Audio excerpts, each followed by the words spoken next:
Anyway, the first question is an easy one.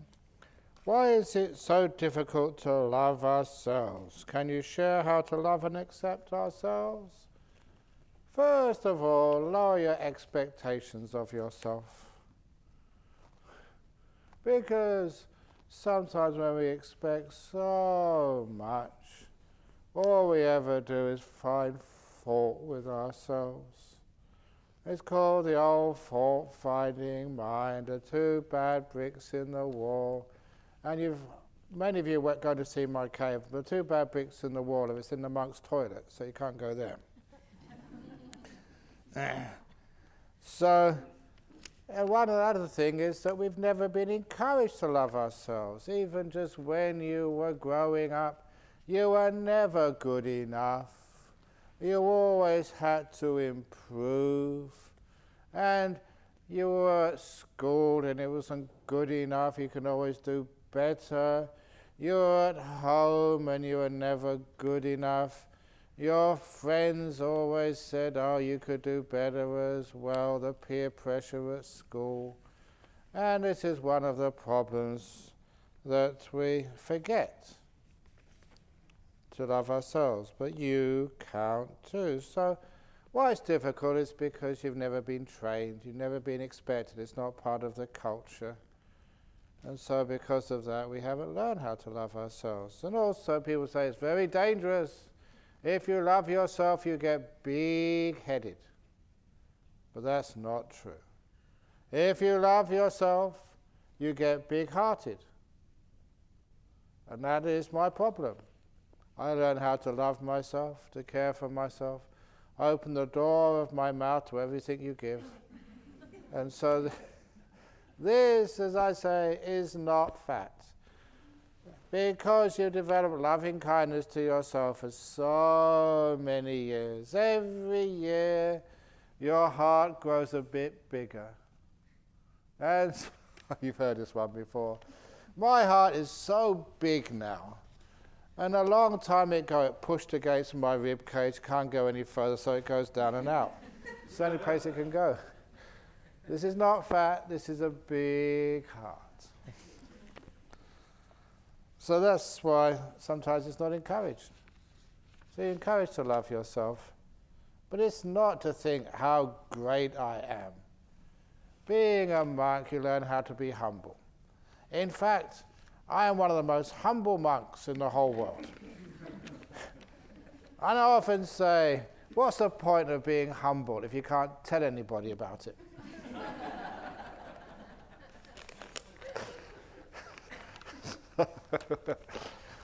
That's just a joke. But loving yourself is just, I've always said, it's love, laugh, live. Those words are so close together.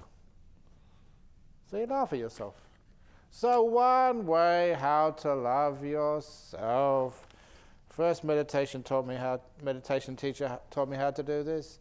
When you wake up in the morning, he said, what's the first thing you do? Go to toilet. Yes, but in the bathroom, is there a mirror? You have mirrors in every one of your bathrooms. So tomorrow morning, stand in front of that mirror and smile at yourself. And I just told my first teacher, impossible. As a young man, sometimes I used to take alcohol, and sometimes really tired. And you know what it's like when you first get up in the morning? You wouldn't dare to, oh crikey, I don't want to look at that. So he said, if you can't manage a natural smile, so you all have to join in now. 2 fingers, please. Side of the mouth, push up. Did that in front of the mirror. And I did that. This was true 2 years at least without sort of fail. I'd always go there, it doesn't matter how tired or depressed or upset or just miserable I felt. I could always look at myself in the mirror and put these 2 fingers to the side of my mouth and push up. And I saw this stupid young man making a face.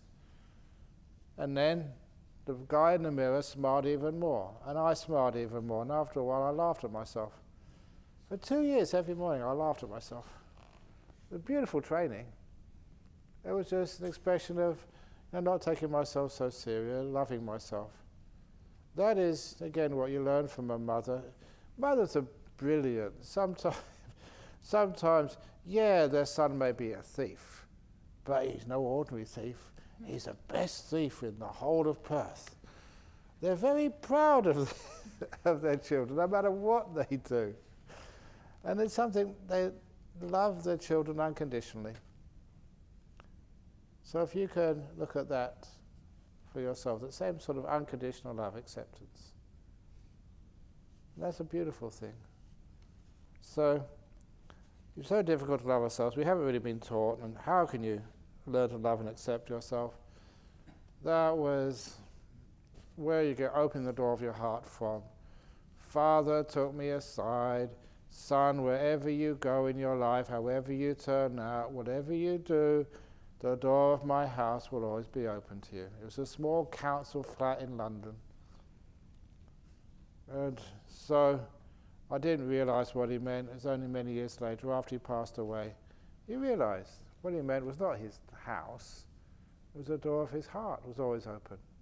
I was his son, and he'd accept me and love me no matter what I did. A blank cheque from your father. Whatever you want to do in life, you're my son. You can always come and stay with me any old time, no matter who you are. That was a very powerful realization. One of my best expressions of unconditional love. Love, acceptance with no strings attached, whoever you are. And what it did for me, it didn't say, oh, I can do anything now. I'd always, go and rob houses, I can turn out to be a terrorist, a tear away, a sort of a bank robber. I always got my father's house, he would always look after me. That's not how it works. When you love yourself and forgive yourself and accept yourself for who you are, you don't take advantage of that. You have this beautiful sense of a place where you can really grow. I have to live up to such love. So I turned out pretty good. I'd still tell bad jokes, but everyone's got their two bad bricks. and so what that really meant, you tend to accept yourself as you are. And of course there's so many other teachings. Open the door of your heart as you are. You don't have to be perfect to be lovable. In fact, there's actually no Thai people on this retreat. Now my Thai used to be perfect. Ajahn would ask me to translate for him. You go and give talks in Thai and get invited back again. But coming back here to Perth, you don't have as much chance to practice it, so you make silly mistakes sometimes. But the Thai people say, no, don't improve.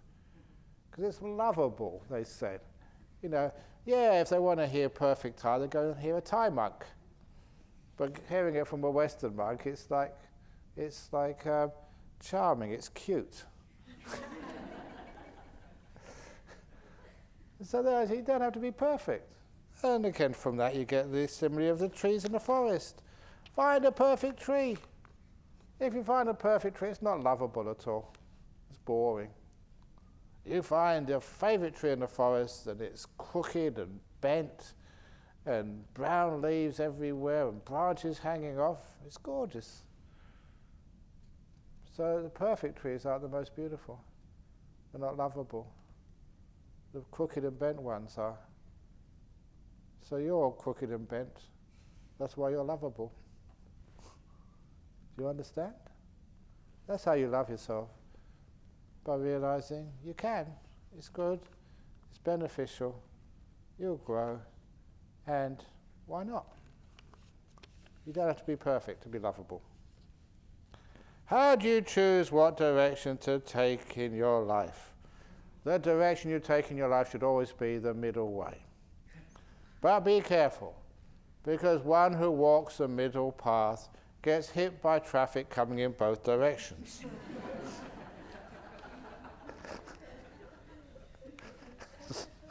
So, be careful.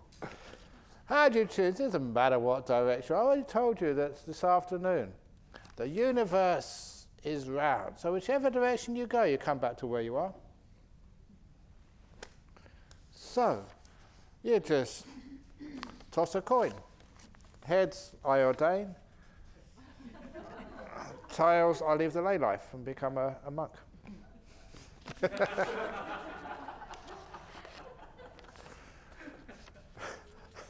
So, that's what I used to say. Because heads I win, tails you lose. That's fair enough.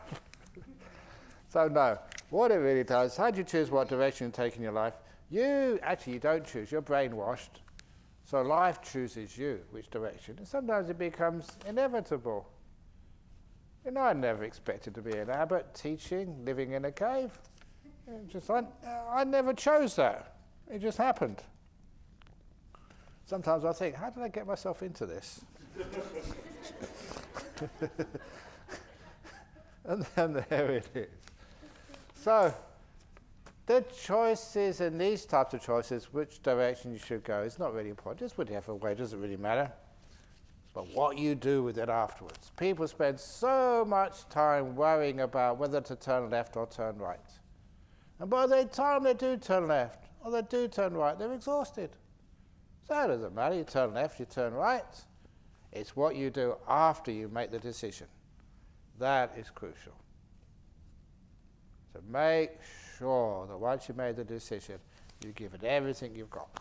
And you make it right. No decision is inherently a good decision or a bad decision. It's what you do afterwards makes it a good decision or a bad decision. So just decide and just make it work. Just ordain and make it work. Dear Ajahn, last night you said letting go. People used to ask, what happened if everyone became a monk or a nun? Very difficult to answer a long time ago, but these days it's easy. Robots. You don't need anagarikas. I'm sorry, but anagarikas, your days are numbered. You can soon get self-drive cars.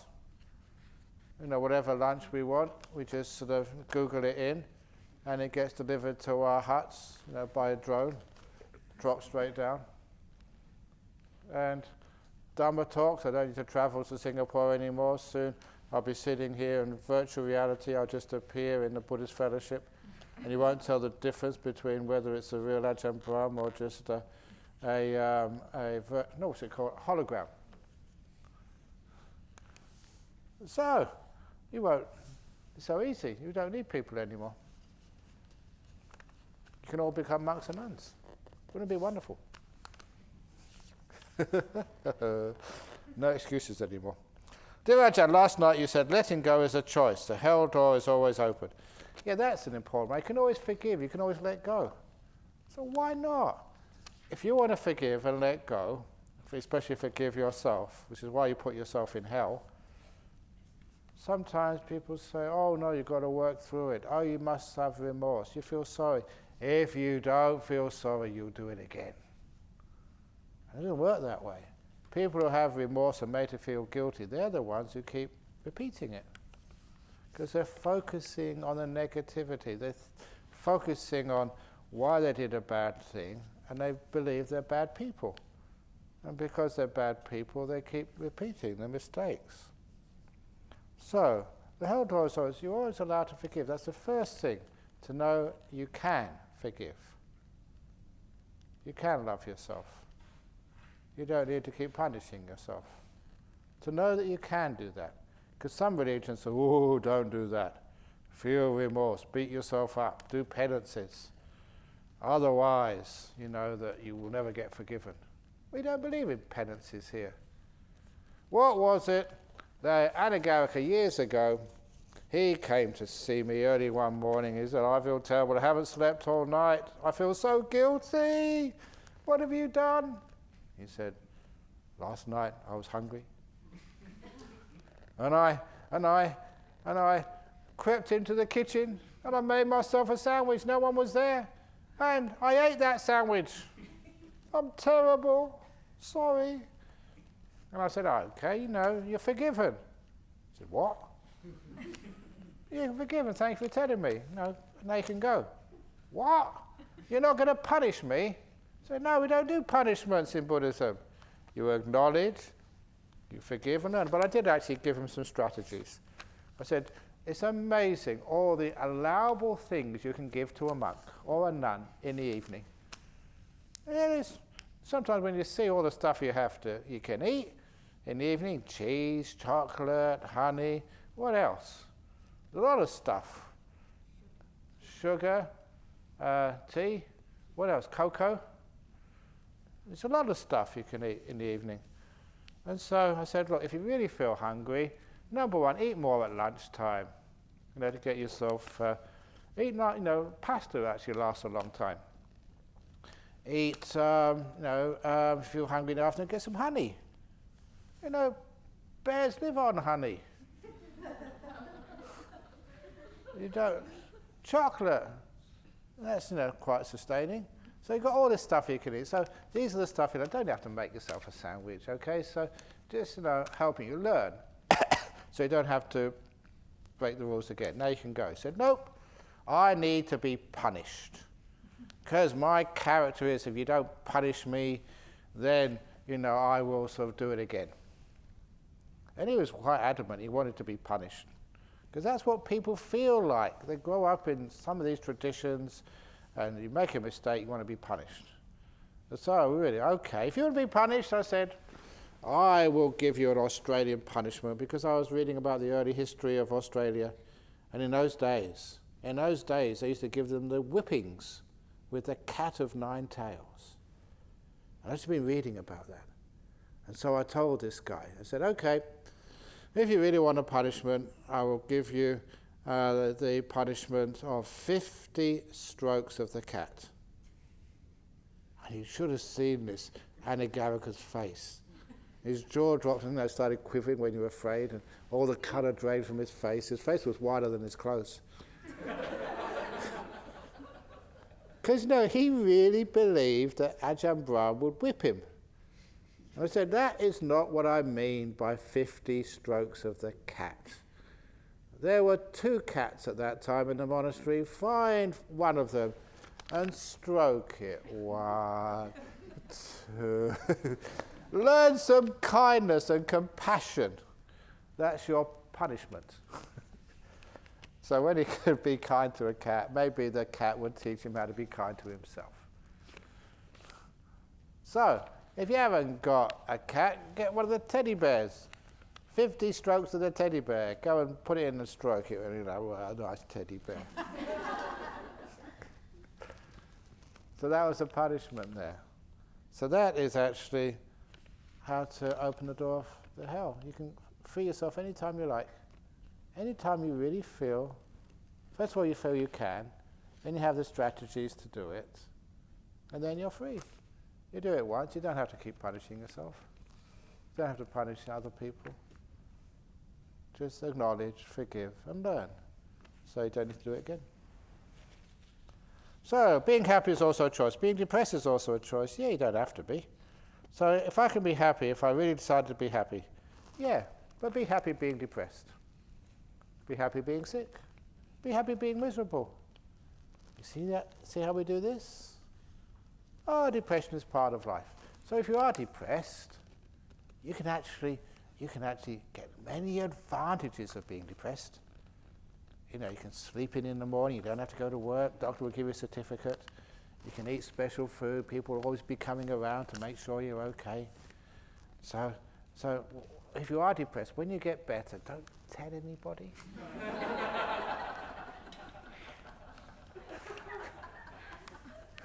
Then you can enjoy your depression a bit longer. So when you enjoy depression, you're not depressed anymore, are you? Because depression is, I don't want to feel this way, I feel terrible, I feel awful. It's what we add to those feelings, that's the problem. So, make peace with your depression. Be kind to it. Be gentle with it. And it can't stand that. It just disappears pretty quickly. If you try to get rid of it, if you don't like it, that's the problem. So a lot of people feel guilty, feel stigmatized about being depressed. And that causes a little bit of a problem. So enjoy it. Sometimes I felt a little bit, deprived. That I haven't been depressed. Oh, it's about time, that I get depressed. It's a good idea, because I'd miss out on all the advantages of I don't have to talk to people. I can be miserable. That's why this boy, he came to see me and he said, look, I feel that I don't fit into school. Because, all the other friends, their parents have all had divorces. And my parents are still together. I feel I'm missing out. I don't fit in. I'm odd. It's a really weird place we have these days. So, yeah, be happy whatever life gives you. You got a choice. When we used to have school dinners when I was young, even though it was a good school, the school dinners were terrible. But we had a choice, like it or lump it. Lump it means you can like it or you can complain about it, but still that's all you have to eat. So it's wonderful when you're just happy with whatever comes. What is the purpose behind being silent for 8 or 9 days? Because a lot of times what comes out of our mouth is just rubbish. Come on, be honest about it. So being silent means, you don't have to talk to people. It makes life much more peaceful. And other people don't have to listen. Even you may be having a conversation, nothing to do with you, but you always think, are they talking about me? Are they talking about me? Are they talking about me? And also, if your mouth becomes silent, then that helps your head become silent too. It stops you actually thinking. So little by little, a little bit of restraint, not silent, not talking makes you much more aware. And also, you have time to be aware of what's happening in your mind as well. So your mindfulness increases with silence. You know what happens sometimes in the old days? We used to do the 9-day silence. The last day, I said, you can talk. And no one wanted to talk. They liked the silence so well. How to reduce our wanting. The opposite of wanting is appreciating contentment. So don't think what's missing, think what we have. Isn't it wonderful just to be here, nice and peaceful? Not the best food in the world, but it's good enough. It's probably really good. Yeah, it's not the best jokes in the world, but that's all you get. You know my reputation, so you signed up to this, so you can't complain. Not the best mind in the world, stupid old mind, but it's good enough. Not the best body in the world, but it's good enough. So it's wonderful when it's good enough. And you start to understand that when you want something, you can't appreciate what you already have. When you want something more, your mindfulness is going away from here and now, from appreciation and gratitude, onto something else. Wanting has no end, but contentment has an end. Right now, it's peace. And look, your happiest moments in your life, what made them happy? Just the people you were with. You didn't want to change anything. The place you were in, you didn't want to change anything. This is good enough. It's moments when you don't want anything. That's called contentment. That's the happiest times in your life. Now, why want something to change all of that? To destroy happiness. Why aren't there any ghosts at Bodhinyana and Jhana Grove? Have you scared them all away? Seriously though, don't they want the metta? We give them metta. We give them metta at a distance. May all the ghosts be happy and well, but not here.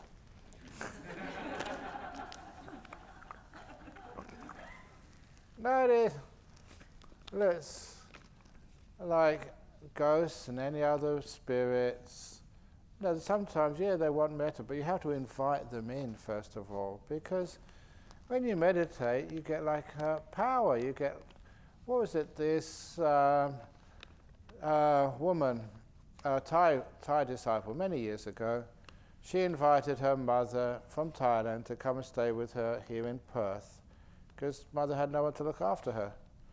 So she got one of these visas, your dependent relations visas. And so, she would bring her mother to the temple every now and again, but her mother soon got sick. And when she got sick, she took her to the hospital.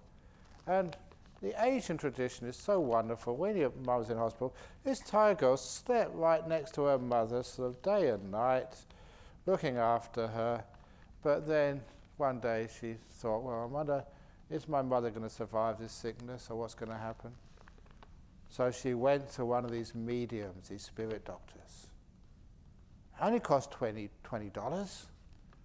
And the medium will go into a trance and leave her body and go in the astral body. All she needed was the $20 and the address of the hospital, the ward number and the room number. And she'd leave her body and go in there and find out on the astral plane.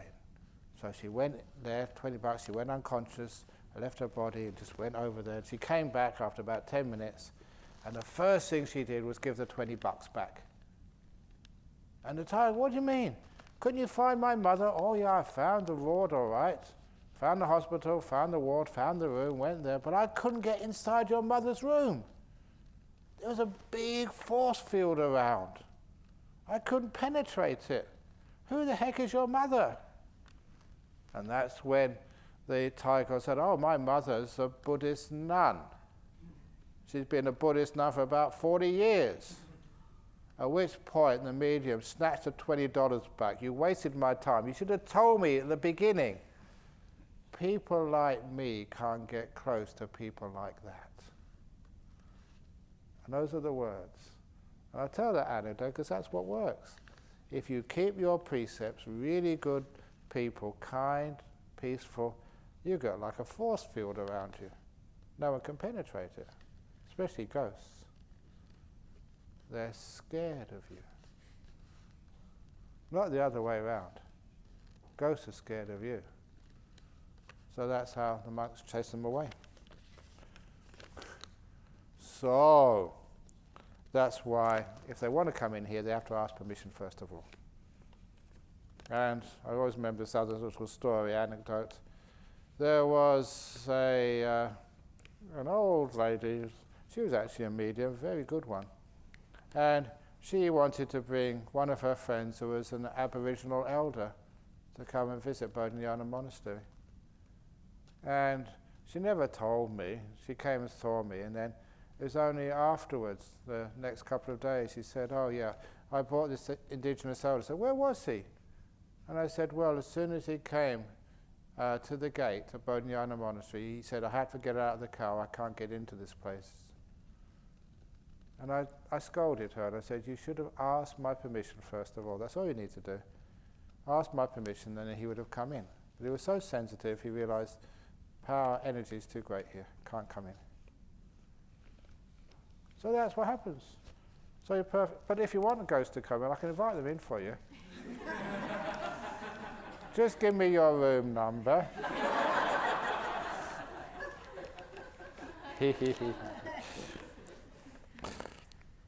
What is letting go of someone means? To stop thinking about the past that you shared, to stop caring and wondering how are they going off in time. But how do you actually let somebody go?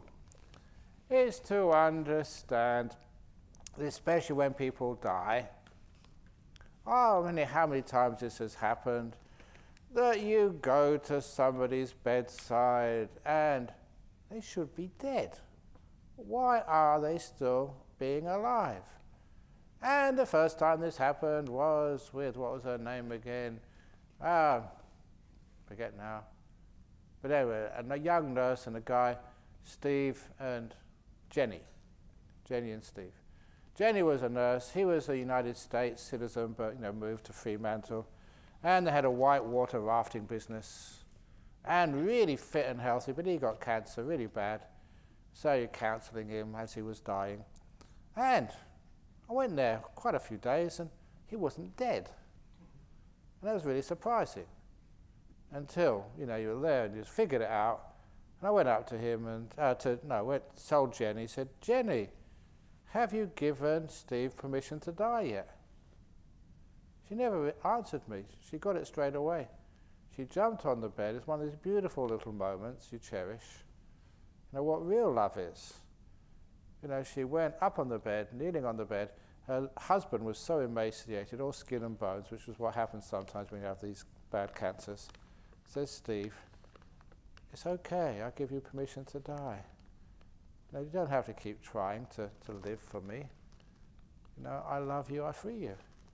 And that night he died. That's all he needed. Could you imagine if that's you and it's somebody you really love and care for? You just keep, the worst thing you want to do is to die and upset the people you love the most. That keeps you alive. Keeps you hanging on, even though your death is certain, it just prolongs the suffering. So you try that, and somebody really very, very sick in hospital, and just, their death is inevitable, but it's just that to keep sort of hanging on. You just say, no, it's okay, I give you permission to die, it's all right. We love you enough to free you. We don't want to see you in pain. Let go. And it's amazing just how that works, and they die pretty quickly, because they're just holding on, because they don't want to hurt you. That's what letting go means. That's why it's a great act of love. And your kids, your mother and father, they love you very much, but they'll let you come here to Jhana Grove. Do you know what your husband's up to while you're here? What's he doing? You trust people, so you let them go.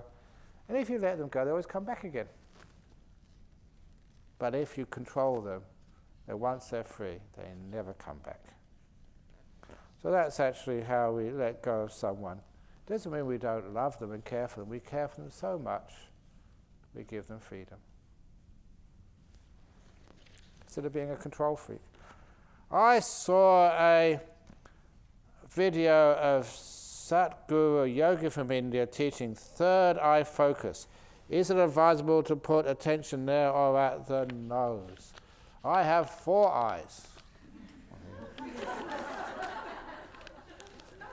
That's what they call them, 4 eyes with glasses. No, you don't need to do that, because if you focus and use force, you will find you just get tense. So, instead, as I mentioned this morning, and I'll mention this later on as well, just how you get awareness of the breath or awareness of something else, just you let go, you get relaxed and peaceful, and eventually the mind naturally focuses on where it needs to focus. Don't force it, otherwise it's controlling, and you just get tired. Why is it so difficult to be happy, especially if you live in Singapore? Why is it not difficult to be happy in Singapore? I stay in Singapore and I'm happy there. So sometimes it's because people are chasing success. And they forget what success really means. What is success anyway? And who is the wealthiest person in this room? Ajahn Brahm. You're trying to borrow some money or something? You want a loan? I freely give you my happiness. So when I was young, people said, oh, you be successful, pass your exams, make a lot of money, have a big house, be a celebrity, then you'll be happy. And I thought you had to be successful and work hard for happiness. You saw people work really, really hard, they weren't happy. Even people, one of the nice things about going to Cambridge, you met all these incredible people, like world-class cricket stars. That was Majid Khan. And he was like international playing for Pakistan, brilliant. There was lords, counts, who had their big mansions somewhere. They weren't happy. You met Nobel Prize winners. They were miserable. And I said, well, Does success lead to happiness? And then later on, you read Daniel Goleman's Emotional Intelligence. No, happiness leads to success. You find a job where you really like doing. You're really motivated on it. Very, very good. And then you find that that's not true either. So, where's the solution? And then one day, you understood. Happiness is not the path to success. Happiness is success. So if you're happy, you're successful. You've made it. You've arrived, baby. You've arrived. That's what happiness is. So happiness is success. So every time you're happy, congratulations, you're successful. That changes. So can people, if you're looking for success, it's always up in the future somewhere or in the past, or when life was really good. Before I became an abbot and a teacher, when I had no responsibilities, when I didn't have to worry about this and think about that. Oh, life was so, no, oh, that's just, happiness doesn't live in the past, nor does it live in the future. So when you are happy, you're successful. You'd be happy with anything. So I think the real answer, why is it so difficult to be happy, especially when you live in Singapore? Because Ajahn Brahm doesn't visit enough. So I have my clones. 2 clones over there. And other clones coming up. What does Buddhism say about those who committed suicide? Do they get reincarnated to lower forms, or can they be reincarnated as higher beings and higher forms? Please clarify. Okay, to clarify, just you don't judge a life by how it ended. You judge the whole life, not just by its ending. So there was this, it was about this time, quite a few years ago, because this time in Perth, actually all over Australia, children are doing their end-of-year exams, especially the pre-university exams, grade 12s. And some kids have such a lot of stress this time of the year. And there's one kid, it was about this time, got enough things to worry about as it is. They arrived one evening over in Bodhinyana Monastery, and I'm really stressed out, big time stressed out, because they'd woken up that morning and their son, they found on the veranda at the end of a rope. He'd hung himself, committed suicide. And they were devastated, as you could probably imagine. No sign at all of any problems. They'd been with the police all day, checking out school and friends. It was just unpredictable, as many suicides are. People actually don't tell you. But actually, that there was this... You've got to be very careful on this one. There was this psychologist at one of the recent Australia Sangha Association meetings about depression and suicide. And it said if someone's really, really depressed and very miserable, and then suddenly they're happy. Many people say, oh, great, they're free now. They say that's a danger sign. Because sometimes they're depressed and upset, because, they don't, shouldn't I? And when they make the decision, that's the tension of, they're going to commit suicide. Then that gives them a little bit of happiness. So be careful. When someone been depressed for a long time, then suddenly they're happy. Just like, I'm happy now. The danger side. But anyway, we had one of our caretakers in Nollamara once, Phil his name was, and he decided to just spend a bit of time by himself, so he moved over to a country town, had a shed, and didn't have many people to talk to, so one day he decided to hang himself. And he went into the shed, he tied the rope to the rafter, made a noose, a chair, sit on and just kick the chair out from underneath him. Had it all prepared. Went into the caravan to actually start writing out the suicide note. His mistake was he had the radio on. And as he was writing out the suicide note, who was being interviewed on the radio? But this Ajahn Brahm, yeah. And as soon as he heard my voice, he says, oh no, I can't even commit suicide without this monk intervening. So he just untied the noose and just came and told me. He's laughing his head off when he was telling me this. So if you do feel a bit depressed, please turn the radio on. But anyway, this kid, because he was doing these exams, I used that as a simile. Said, how many exams, how many subjects would your son have been taking? He said, I think it was 4, in Australia. Okay, how many papers in each exam? Maybe 2 in each, that's 8 exams he has to sit. How many questions in each paper? Well, maybe average about 10. So that's 80 questions he has to answer to get to university. What would happen if 79 questions were absolutely perfect answers, and the last question, the 80th one, he really messed up and made a very bad answer? 79 out of 80. Would that mean he can't go to university? 79 out of 80 is a pretty good score. He'd probably go to any university he wanted to. So I said, do you understand what I'm talking about? Your son was a very good son. He's very kind, respectful, did a lot of good things. 79 of the first questions he answered in life, he answered perfectly. Now he made a mess of the last one.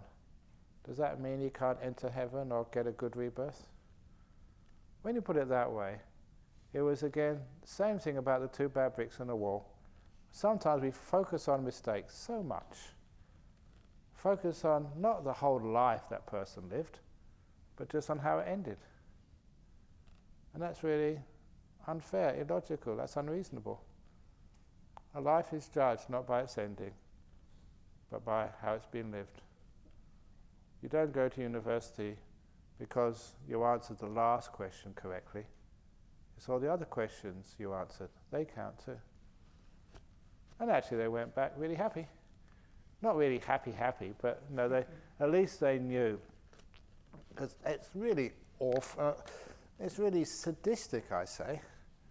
I'll use that word carefully. Parents are suffering so much, they've unexpectedly lost one of their children. And then, please excuse me, some idiot monk or nun, not knowing whether they're going to go to hell. Killing yourself is bad. Or some priest. That really is not rubbing salt into the wounds, it's rubbing chili pepper into the wounds. Jalapeno, that's the hottest, isn't it, jalapeno? But anyway, into the wounds. That is really unfair, and it's also inaccurate. It doesn't work that way. So you judge a life by not how it ends, by how it's been lived.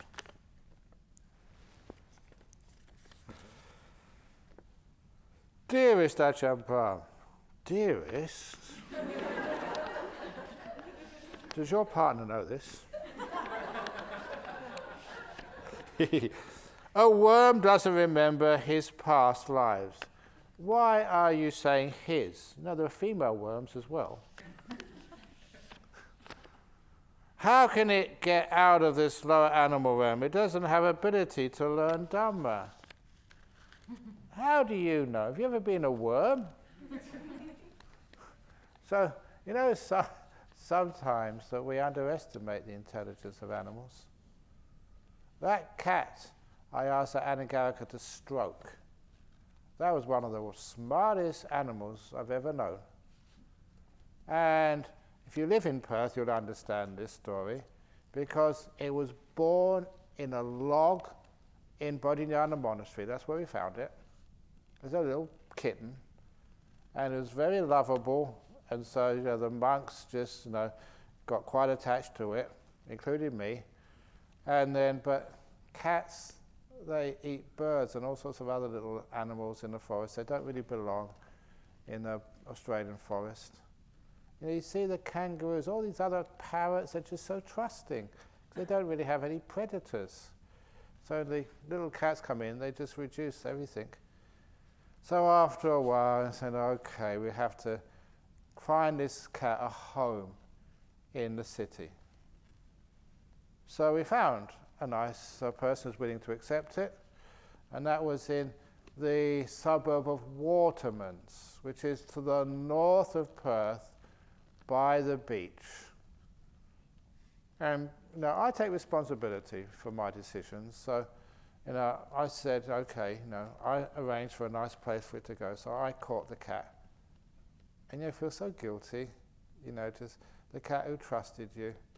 You put it in a sack and tied it up and put it in the place in the back of the car where your feet go. Couldn't see out the window. I actually felt quite miserable about that. Just people trust you, and that's what. You have to have loving kindness for the birds as well.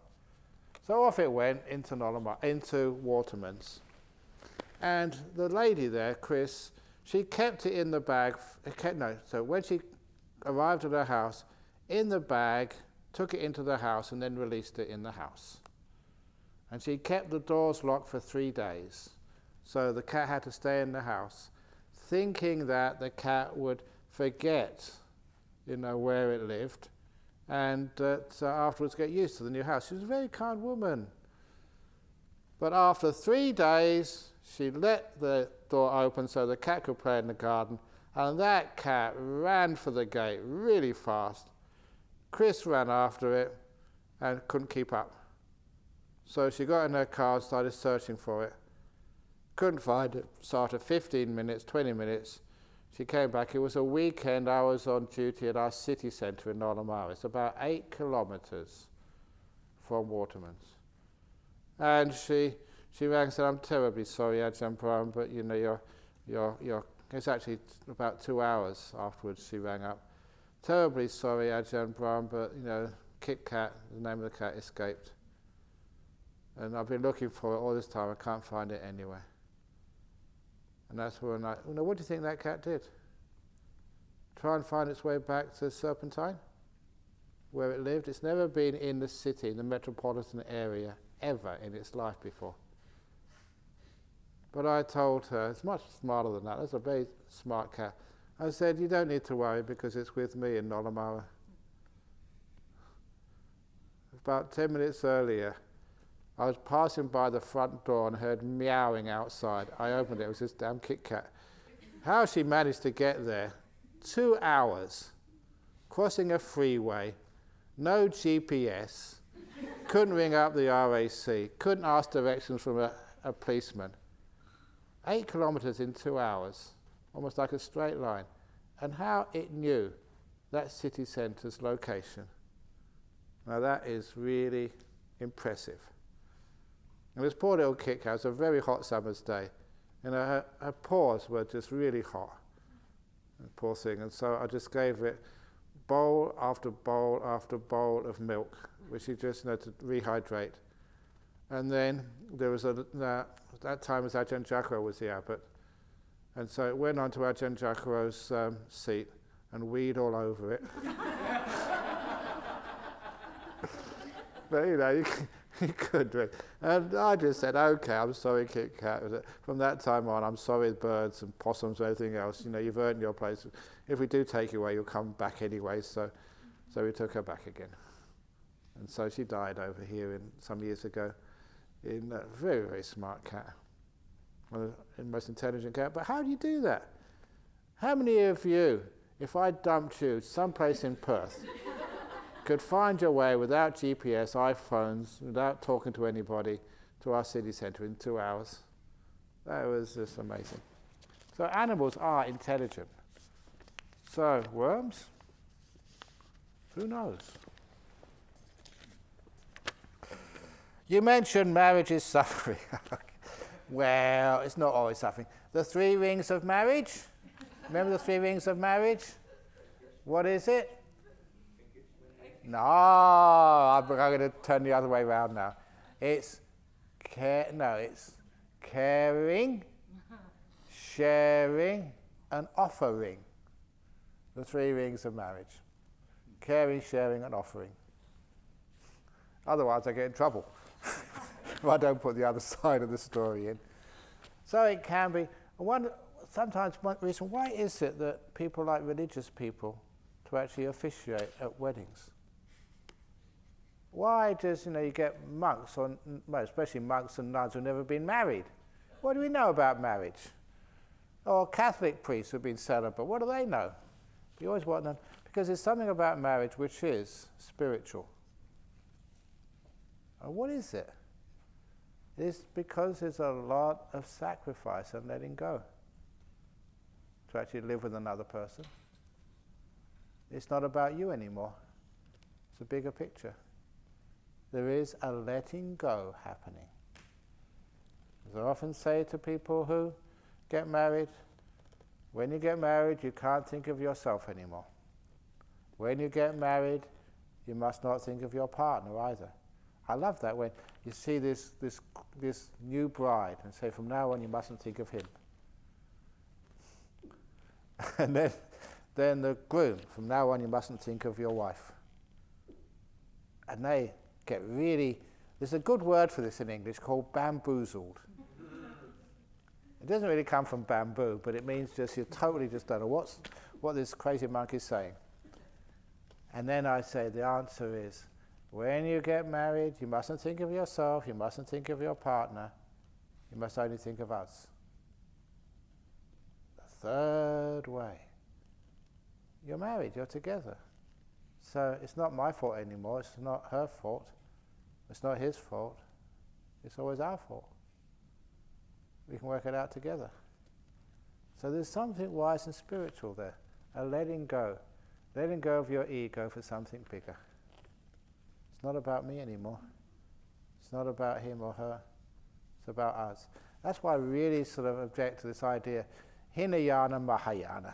Hinayana about my enlightenment, my practice, my meditation, and being a bodhisattva, serving and looking after everybody.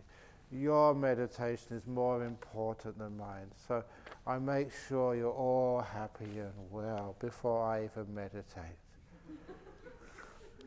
One is thinking about others. The other one is thinking about yourself. Both are wrong. There's no such thing about a selfish arahat or a sacrificial bodhisattva. It's not about you. It's not about me. It's about us. We're in it together. A different way of looking. So anyway, major marriage is suffering. Yeah, it depends. But if we're already married, yeah. Well, it's your choice. Don't blame me. Don't blame your husband. Don't blame your wife. Also, can't leave lay life to become a monk or nun. Why not? Can you share tips for us in this situation, please? Thank you. You always make the best of what you've got. So marriage is a lot of sacrifice. So remember, it's not about me, not about her. It's all about us. So, you don't have this selfish ego anymore. And anyway, if you want to be, can I say this about, Burr is a very wise woman. Because she comes here and just stays here however long she wants. Now she's over in Dhammarasa monastery. Because she made sure she was a terrible cook. So her husband does all the cooking in the house. So, when she goes, he doesn't really miss her that much.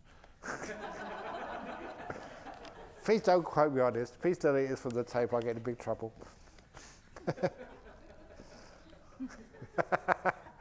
So it gives her a lot of freedom.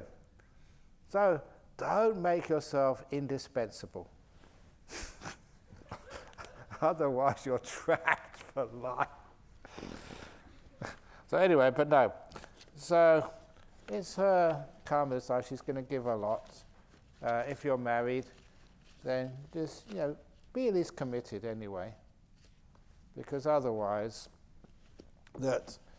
sometimes people come to me and they say that, they're young, they want to become a monk, and so they've got kids. I say, how old are your kids? Oh, 6 or 7. And they say, what about looking after your kids? Oh no, there's somebody else can look after them. So people are irresponsible like that will never make a monk. If you're not sort of going to have some compassion and do your duties to your family, how can you do your duties as a monk? So there was, I forget the main name of the Burmese monk, but he wanted to become a monk, but he was a poor villager. It was Sunderland, was it? Yeah. And so he decided to work really hard, live very simple, save up the money, until he had enough money that his kids had left home and his wife was well endowed to be able to survive on all the money he saved. And that's when he became a monk, making sure that he was responsible to his family commitments first. And once he'd done that, apparently his progress once he ordained was so incredibly fast. Was it a year or something? He was, fully enlightened. And the monks couldn't believe that. How can you make it so fast? And they found out that while he was saving up money, preparing for his ordination, he was doing such a lot of practice, being very simple, selfless, mindful, kind. So as a layperson, he got all the momentum together, and so as soon as he became a monk, whoosh, really fast. What does Buddhism say about dreams? It means you're sleeping too much. Now you can't sort of... Does dream mean anything of importance? Sometimes it does. There was one of the disciples years ago. He dreamt of these, the 5 angels. 5 angels in his dream, and every angel had his 5 pots of gold. And they lined up to give him a pot of gold, another pot of gold, 25 pots of gold worth a fortune. And when he received the last pot of gold, you know what it's like, that's when you wake up in a dream. And it was such a vivid dream that he woke up and he was actually looked in his bedroom for the angels and the pots of gold. He didn't mind the angels not being there, but he was disappointed there was no gold in the room. It was just a dream. But when he went down for breakfast, he was surprised that morning his wife had made him 5 boiled eggs with 5 pieces of toast. What's with this number 5? And when he picked up the morning newspaper, it was the 5th of May, the 5th day of the 5th month. And so he thought that something is trying to tell him something. So he looked into the sports section, the horse racing. And there's a horse racing course here in Perth, named after the famous course in England, Ascot. A-S-C-O-T, 5 letters. So he looked in the 5th race that afternoon, and he couldn't believe his eyes. The 5th horse on the 5th race was called 5 Angels. You only get these omens once at all, if you ever get them at all in your life. So he decided not to tell his wife, but take afternoon off work, and at lunchtime he went to the bank to keep the lucky number 5. He drew out $5,000. You don't waste these magic omens. And he went to the racetrack, these bookmakers, the windows, he chose the 5th one in line, put $5,000 to win on horse number 5, race number 5, 5 Angels. He knew the lucky number 5 could not be wrong. The lucky number 5 wasn't wrong. His horse came in 5th.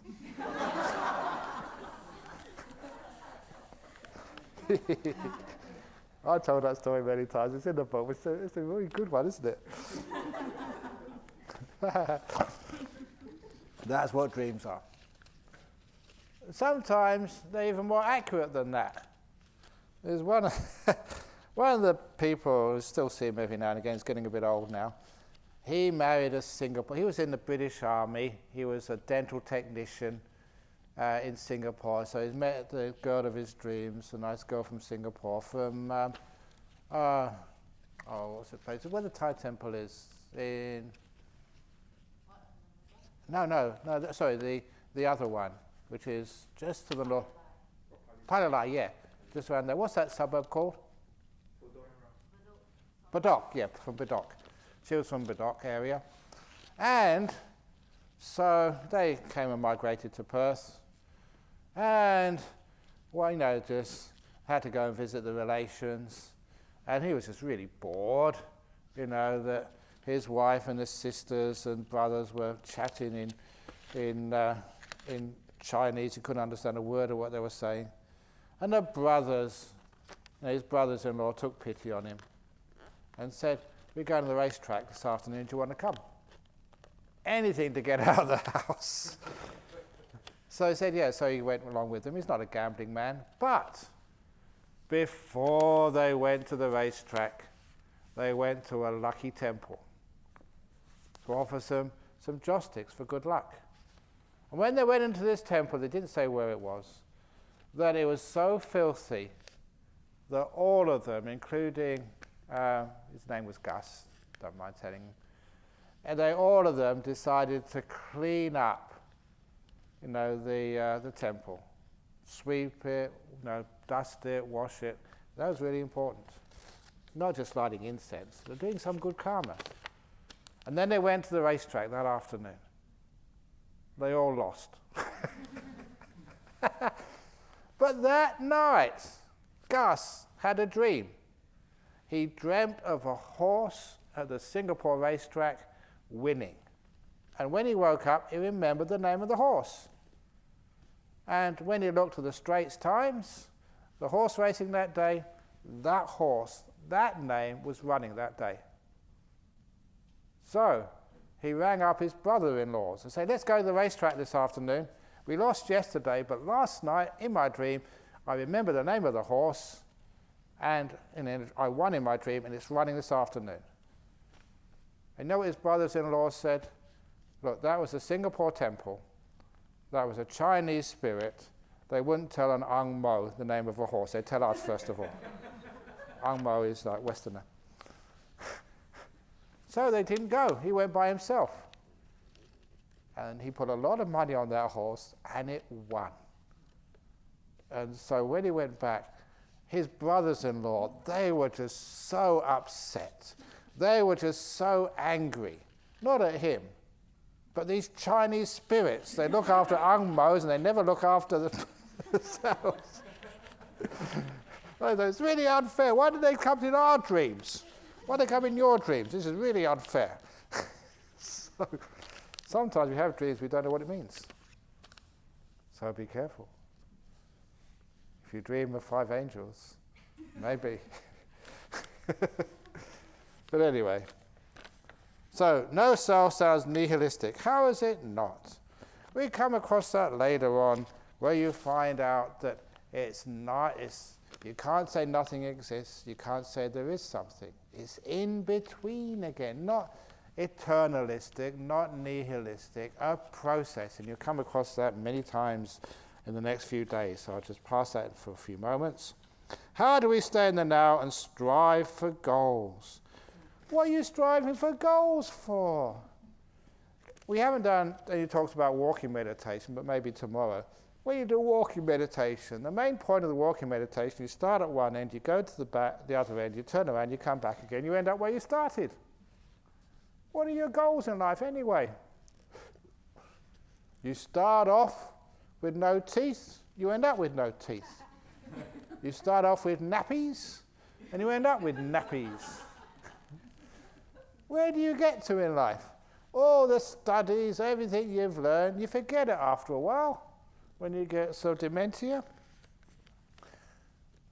so we did actually a dementia, was part of a conference we did in Brahm Center, and I got very worried because people actually, I think they said the signs of dementia are that you can't remember the past, you don't worry about the future, and you get socially disengaged. And I said, well, that's a monk. And I've been years teaching people to do this. You can't remember people's names, and people haven't got a name. There's just 5 khandhas, just all these designations. It's just conventional reality. Get real. So the monks are probably the main cause of people getting dementia. I always keep it funny. So how do nouns strive for goals? You don't strive for goals. You've already arrived. You've arrived, baby. You've arrived. Where do you need to go? You're here in Jhana Grove. You planned for a lot of time getting here, and now you want to go somewhere else, another goal. Just be here. We want the best for our families. Sometimes the best for your families is getting out of the way, and so you're here. Isn't it wonderful? Your families are so happy you're not on their backs anymore. I'm sure the monks are very happy that I'm over here, not sort of on their case every time. Well, even your kids.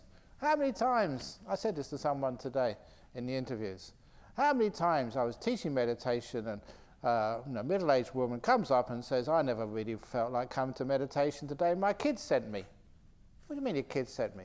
They said, Mummy, you're going to meditation today? And the mum said, no, I'm too tired. Mummy, you must go to meditation. No, I just want to relax. Mummy, go to meditation tonight. Why, darling? Because you're a much nicer mummy when you come back from meditation. So even with husbands, if your husbands are getting a bit cranky, send him to the meditation retreat for 9 days, and he'll come back new and improved. It's like you send your car in for a service. So you have to have a service every, 5-year service for a car, whatever, 500 kilometers. So if you've got a wife, and she's getting a bit sort of, makes a bit of noises here and there, and just squeaking and not really running properly, then send her to the monastery for service. Dhammarasa.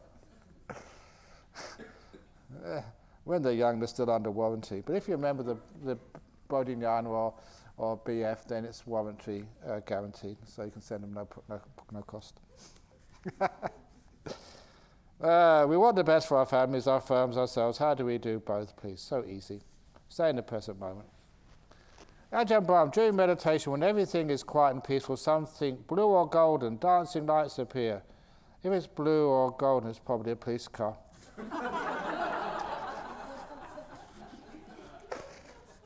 You don't ignore anything, you just let it be.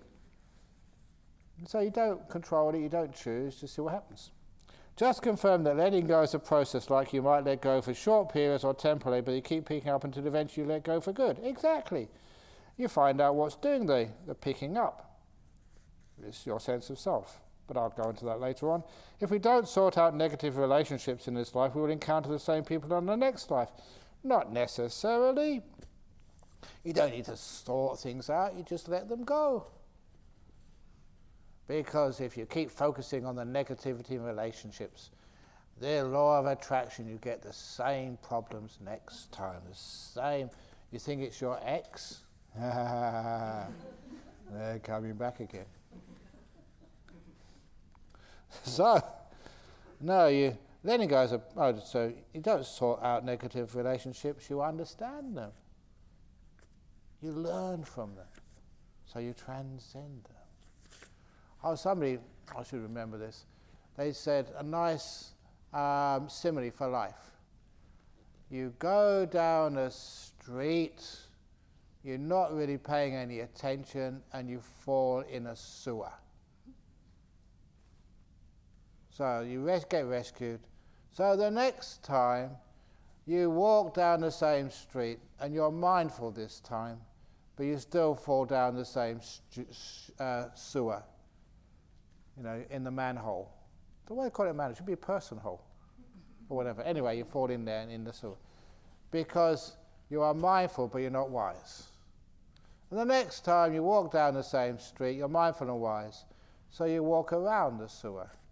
And the final stage is you don't walk down the street, you go another way. So that's how we learn from things in life. You don't fall in the same pits anymore. They're said to be monks having ability to read other people's mind. Do they intrude our privacy when we are in a monastery by reading our minds? Did Buddha allow this? You allow it, but look, my view on this is you read one people's minds and you never want to read them again.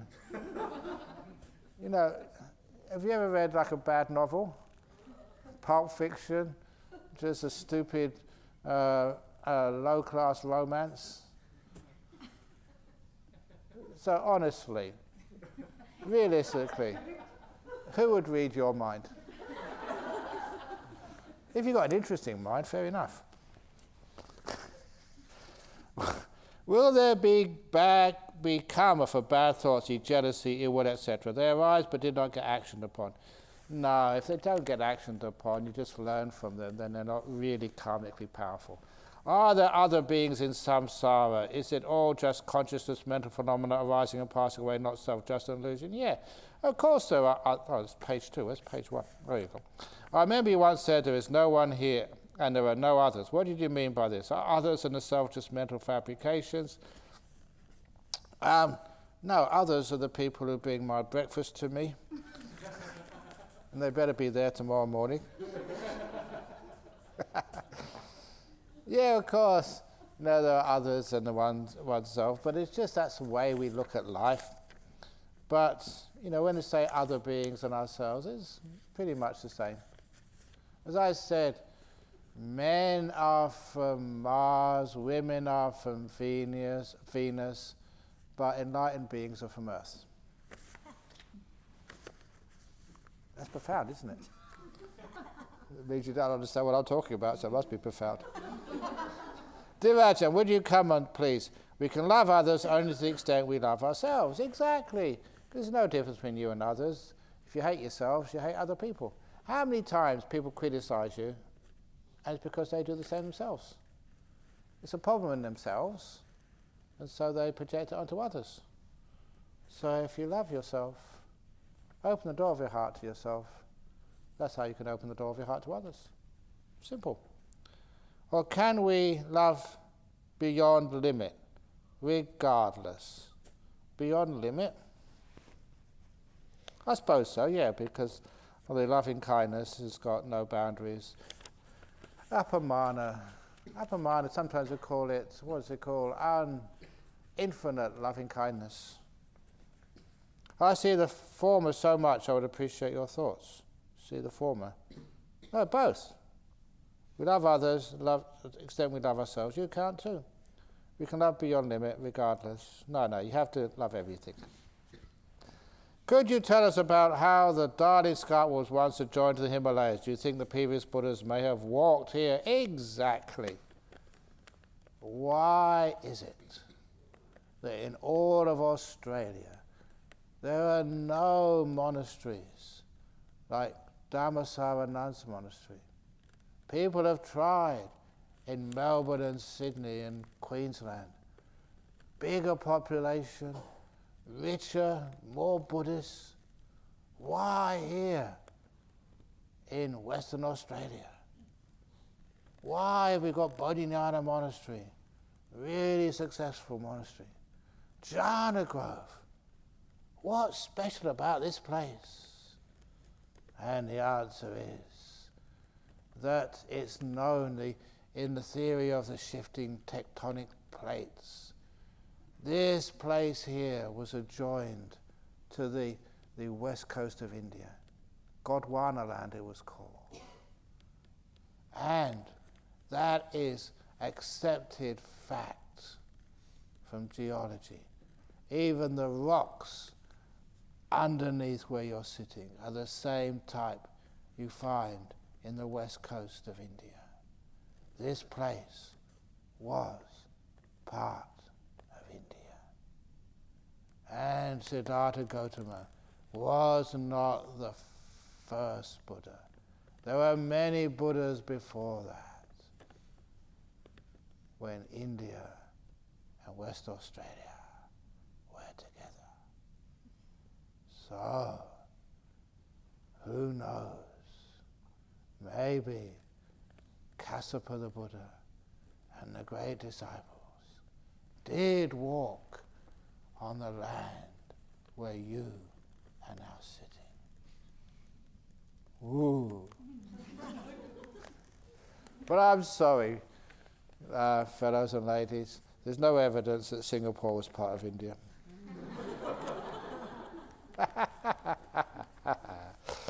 Anyway, that's interesting. Part of that is true. When meditating, someone around keeps moving and fidgeting, thus unmindfully creating noises. I'm sorry, was that me? It's natural.